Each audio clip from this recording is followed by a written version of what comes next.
2024년 6월 29일 토요일 성 베드로와 성 바오로 사도 대축일 제1독서 사도행전의 말씀입니다. 그 무렵 헤로데 임금이 교회에 속한 몇몇 사람을 해치려고 손을 뻗었다. 그는 먼저 요한의 형 야고보를 칼로 쳐 죽이게 하고서 유다인들이 그 일로 좋아하는 것을 보고 베드로도 잡아들이게 하였다. 때는 무교절 기간이었다.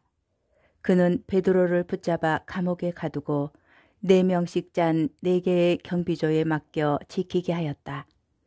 파스카 축제가 끝나면 그를 백성 앞으로 끌어낼 작정이었던 것이다. 그리하여 베드로는 감옥에 갇히고 교회는 그를 위하여 끊임없이 기도하였다. 헤로데가 베드로를 끌어내려고 하던 그 전날 밤 베드로는 2개의 쇠사슬에 묶인 채 2 군사 사이에서 잠을 자고 있었고 문 앞에서는 파수병들이 감옥을 지키고 있었다. 그런데 갑자기 주님의 천사가 나타나더니 감방에 빛이 비치는 것이었다. 천사는 베드로의 옆구리를 두드려 깨우면서 빨리 일어나라 하고 말하였다. 그러자 그의 손에서 쇠사슬이 떨어져 나갔다.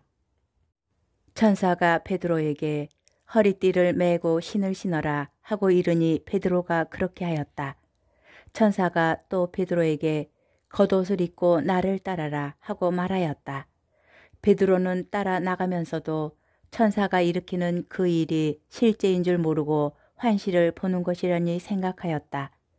그들이 첫째 초소와 둘째 초소를 지나 성 안으로 통하는 세문 앞에 다다르자 문이 앞에서 저절로 열렸다.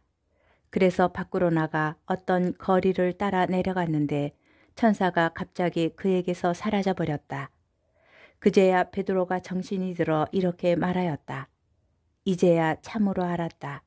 주님께서 당신의 천사를 보내시어 헤로데의 손에서 유다 백성이 바라던 그 모든 것에서 나를 빼내어 주셨다. 주님의 말씀입니다. 제2독서 사도 바오로의 티모테오 2서 말씀입니다. 사랑하는 그대여, 나는 이미 하느님께 올리는 포도주로 바쳐지고 있습니다. 내가 이 세상을 떠날 때가 다가온 것입니다. 나는 훌륭히 싸웠고 달릴 길을 다 달렸으며 믿음을 지켰습니다. 이제는 의로움의 화관이 나를 위하여 마련되어 있습니다. 의로운 심판관이신 주님께서 그날에 그것을 나에게 주실 것입니다. 나만이 아니라 그분께서 나타나기를 애타게 기다린 모든 사람에게도 주실 것입니다. 주님께서는 내 곁에 계시면서 나를 굳세게 해주셨습니다. 나를 통하여 복음 선포가 완수되고 모든 민족들이 그것을 듣게 하시려는 것이었습니다. 그리고 나는 사자의 입에서 구출되었습니다. 주님께서는 앞으로도 나를 모든 악행에서 구출하시고 하늘에 있는 당신 나라에 들어갈 수 있게 구원해 주실 것입니다. 그분께 영광이 영원 무궁하기를 빕니다. 아멘. 주님의 말씀입니다. 복음 마테오복음 16장 13절에서 19절의 말씀입니다. 예수님께서 카이사리아 필리피 지방에 다다르시자 제자들에게 사람의 아들을 누구라고들 하느냐 하고 물으셨다. 제자들이 대답하였다. 세례자 요한이라고 합니다.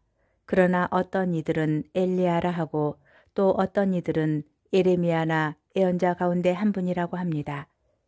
예수님께서 그러면 너희는 나를 누구라고 하느냐 하고 물으시자 시몬 베드로가 스승님은 살아계신 하느님의 아드님 그리스도이십니다 하고 대답하였다. 그러자 예수님께서 그에게 이르셨다. 시몬 바르요나야, 너는 행복하다.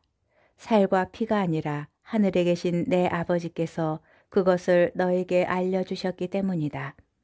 나 또한 너에게 말한다. 너는 베드로이다. 내가 이 반석 위에 내 교회를 세울 터인즉 저승의 세력도 그것을 이기지 못할 것이다. 또 나는 너에게 하늘나라의 열쇠를 주겠다. 그러니 내가 무엇이든지 땅에서 매면 하늘에서도 매일 것이고 내가 무엇이든지 땅에서 풀면 하늘에서도 풀릴 것이다. 주님의 말씀입니다. 오늘의 묵상. 오늘은 교회의 두 기둥이라고 불리는 성 베드로와 성 바오로 사도 대축일입니다. 같은 날 기념하는 두 성인이 너무나 다르다는 것은 우리를 놀라게 합니다. 그러나 이 다름은 교회 안에 존재하는 양면이며 교회의 풍요로움입니다. 단순하고 우직한 베드로는 반석과 같이 안정되고 굳건한 교회의 모습을 보여줍니다. 반석은 어떤 시련에도 흔들리지 않는 신뢰와 안정감을 줍니다. 교회의 어떤 결정이 시대의 흐름이나 세상의 요구에 따라 쉽게 바뀔 수는 없습니다. 그러면 자칫 잘못된 결정을 내릴 수 있고 주님의 가르침을 잃어버릴 수도 있습니다. 언제나 충분한 시간을 두고 깊이 숙고하고 논의를 한 다음에 결정하여야 합니다. 급변하는 세상에 견주어 교회는 너무나 느리게 움직여서 마치 변화하지 않는 듯 보이기도 합니다. 그러나 교회는 진리를 향하여 천천히 그러나 흔들림 없이 나아갑니다. 그 반면 바오로는 진보적이고 개혁적인 교회의 모습을 보여줍니다.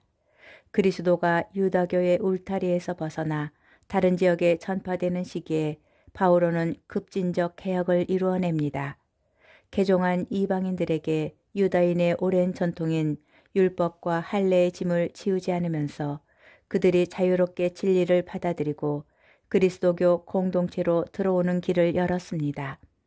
복음의 핵심에 더 집중하면서 새로운 시대와 새로운 문화에 적응하는 유연함을 보여주었습니다. 이로써 그리스도교는 유다교에서 벗어나 보편 종교가 됩니다. 이 두 성인의 모습은 우리 교회가 복음의 중심을 두면서도 변화와 개혁을 통하여 새로운 활력을 일으켜야 함을 알려줍니다. 교회가 복음을 그 중심에 두면서도 세상 일에 유연하게 다가갈 수 있는 지혜와 용기를 더하여 주시기를 주님께 청합니다.